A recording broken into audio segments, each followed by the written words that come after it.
Radhe Radhe friends, 2026 में 3 मार्च को चंद्र ग्रहण लग रही है। तो चंद्र ग्रहण वाले दिन क्या करना है, क्या नहीं करना है। चंद्र ग्रहण से पहले ही सुतक काल लग जाती है, तो सुतक काल में पूजा करें या ना करें, सुबह कितने बजे सुतक काल से पहले पूजा कर लेना है, और मंदिर में पर्दा कब लगानी है, पूजा कब करनी है, कैसे करनी है, संपूर्ण जानकारी आज के वीडियो में आप सभी को मिलने वाली है फ्रेंड्स। और ग्रहण के दौरान क्या करना चाहिए, क्या नहीं करना चाहिए, वो भी आज के वीडियो में आप सबको जानने को मिलेगी। तो सबसे पहले तो आप सब ये जान लीजिए कि चंद्र ग्रहण तो 3 मार्च को लग रही है 2026 में। होली के पहले 4 मार्च को होली मनाई जाएगी, और 3 मार्च को चंद्र ग्रहण लगेगी। तो चंद्र ग्रहण देखिए 3:30 बजे शुरू हो जाएगी, दिन के 3:30 बजे से शुरू हो जाएगी। अब आप बोलिएगा कि दिन में तो सूर्य देव मतलब सूर्य निकले रहते हैं, तो चंद्र ग्रहण कैसे लगेगी। तो देखिए चंद्रमा जो रहती है वो हमेशा 24 घंटा उनका मतलब वो चंद्रमा उगी हुई ही रहती है। सिर्फ सूर्य की रोशनी से जो है ना चंद्रमा की रोशनी दिखाई नहीं देती है। इसीलिए से 3:30 मतलब 3:20 से शुरू हो जाएगी। 3:20 से चंद्र ग्रहण शुरू हो जाएगी, और प्रत्यक्ष रूप से जो है ना शाम में दिखाई देगी 6:47 तक रहेगी। जब चंद्र उदय हो जाएगा उसके बाद प्रत्यक्ष रूप से दिखाई देगा। 3:20 से शुरू होगी, लेकिन दिखाई उस समय नहीं देगी, लेकिन चंद्र ग्रहण शुरू हो जाएगी 3:20 से। और 3:20 में शुरू होगी, और सुतक काल देखिए जो है ना 9 घंटा पहले ही शुरू हो जाती है। तो 3:20 में शुरू होगी, तो सुतक काल सुबह 6:20 से शुरू हो जाएगी। तो पूजा पाठ आपको 6:20 के पहले पहले ही घर के मंदिर में पूजा पाठ कर लीजिएगा। ठीक है, पूजा पाठ करने के बाद देखिए सुतक काल में मंदिर में पर्दा कर दिया जाता है।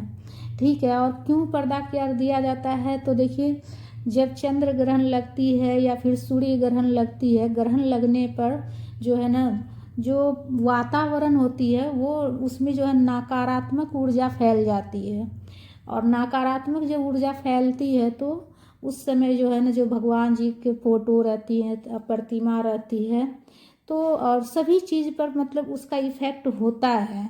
तो इसीलिए जो है ना ग्रहण के दौरान सुतक काल के पहले ही जो है ना मंदिर में पूजा करने के बाद आप तुलसी पत्ता रख कर और मंदिर को ढक दीजिएगा। तो 6:20 से शुरू होगी, तो उससे पहले ही आपको घर के मंदिर में पूजा कर लेना है।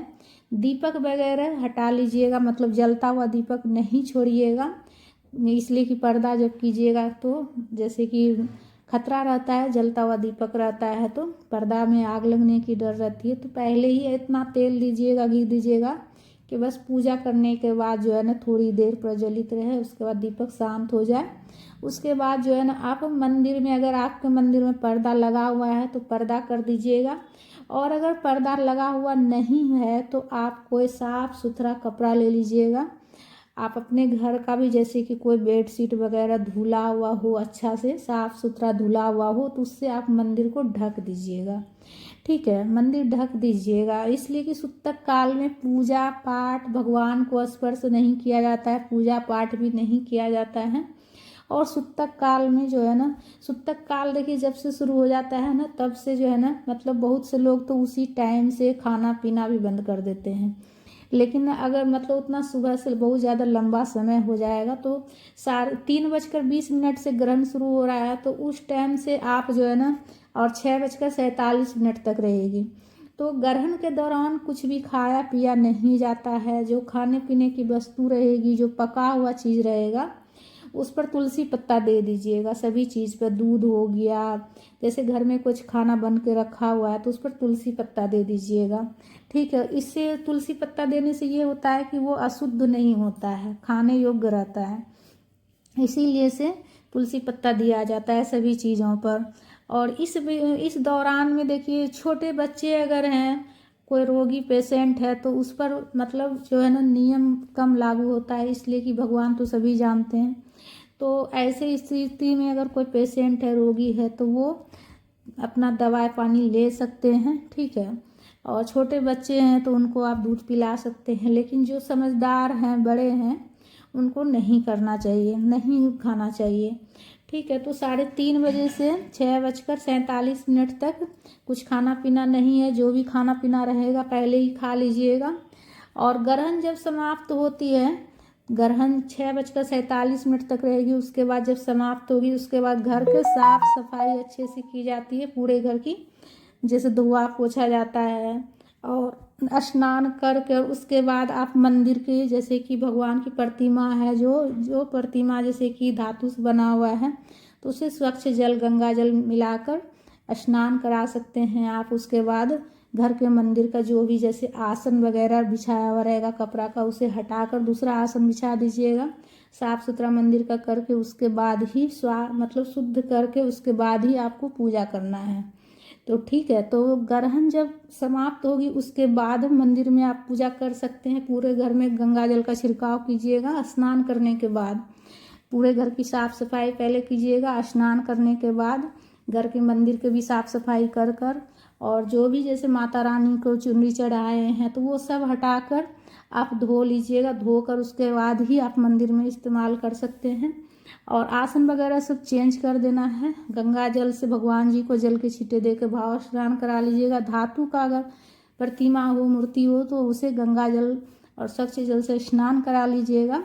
और उसके बाद ही पूजा पाठ कीजिएगा, दीपक प्रज्वलित कीजिएगा, आरती लगाइएगा, भगवान जी को आरती कीजिएगा। तो 6:47 के बाद ही करना है। और सुबह 6:20 के पहले आपको जो है ना मंदिर में पर्दा कर देना है। ठीक है, और पर्दा करना ज़रूरी रहता है। बड़े बड़े मंदिर में जो रहती है वहाँ भी पर्दा की जाती है। तो देखिए, हमारे घर का मंदिर भी मंदिर ही है, तो इसीलिए से घर के मंदिर में भी पर्दा करनी चाहिए। ठीक है, हम लोग भी करते हैं, तो घर के मंदिर में भी पर्दा कर देनी चाहिए, ढक देनी चाहिए सूतक काल के दौरान। तो पर्दा कर दीजिएगा। घर के मंदिर में जैसे छोटा सा पर्दा लगा हुआ रहता है तो उसी को बस पर्दा कर देना है। नहीं है तो कोई कपड़ा से आप ढक दीजिएगा, साफ सुथरा कपड़ा से, धुला हुआ कपड़ा से। और उसके बाद देखिए, जब ग्रहण समाप्त होगी तो पूजा पाठ करके, घर के साफ सफाई करके, स्नान करके, पूजा पाठ करने के बाद कुछ दान करने के लिए आप सीधा निकाल लीजिएगा और पूरा घर परिवार के हाथ से छुलवा दीजिएगा उस सीधा को। जैसे कि कोई भी अनाज निकाल सकते हैं आप, दाल चावल, उस पर कुछ पैसा रखकर निकाल लीजिएगा। और अगले दिन रात में तो देखिए समाप्त होगी, तो उस दिन तो आप दान पुण्य नहीं कर पाइएगा, तो निकाल कर रख दीजिएगा। और अगले दिन 4 मार्च को आप जो है ना किसी दरिद्र को, कोई भिक्षुक को दान कर दीजिएगा। और जो प्रेग्नेंट महिला रहेगी वो अपना खास ध्यान रखे। और बहुत से ज़्यादा होता है, नियम टोटके किए जाते हैं, जैसे कि सिलवट्टा होता है ना, तो उसका जो छोटा लोढ़ी होता है उसे जो है ना पास में रखकर ऐसे रखा जाता है, तो उससे जो है ग्रहण का असर बच्चे पर नहीं पड़ती है। और वो जो सिलवट्टा का जो लोढ़ा रहता है उस पर पड़ती है, बच्चे पर नहीं पड़ती है। और सर से लेकर पाँव तक जो धागा रहती है, एक धागा ले लीजिएगा और सर से लेकर पाँव तक धागा नाप कर कहीं पर आप टांग दीजिएगा। ये भी किया जाता है, तो इससे जो है बच्चे पर जो है ग्रहण का असर नहीं होता है। तो फ्रेंड्स, आशा करती हूँ कि आपको ये जानकारी अच्छी लगी होगी। अगर अच्छी लगी है तो लाइक ज़रूर कर लीजिएगा। चैनल पर नए हैं तो चैनल को सब्सक्राइब कर लीजिएगा। और कुछ भी मन में कन्फ्यूजन हो तो कमेंट ज़रूर कीजिएगा। और राधे राधे ज़रूर बोलिएगा। अगर वीडियो आपको अच्छी लगी है, जानकारी अच्छी लगी है, तो अपनी सहमति देने के लिए कमेंट में राधे राधे ज़रूर लिखिएगा फ्रेंड्स। राधे राधे।